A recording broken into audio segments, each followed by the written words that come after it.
诗篇記33第6節咁樣講到，透過上帝嘅話語，呢天下變草生有，攏總世間裏所有嘅萬物都係透過上帝嘅口話裏出嚟。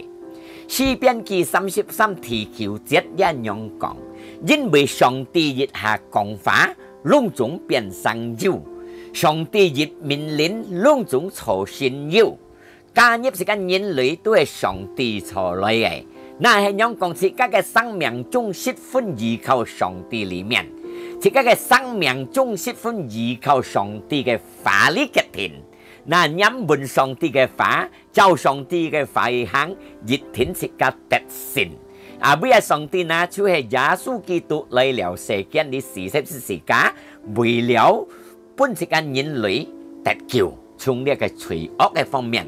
嚟曬相信佢就得到永久嘅生命。嗱，留下一家嘅世間嘅喺度，就叫嘅法語行，一天一家得到嘅平安快樂，但係一家係得勝嘅路，透過嘅法語一家得救。阿們。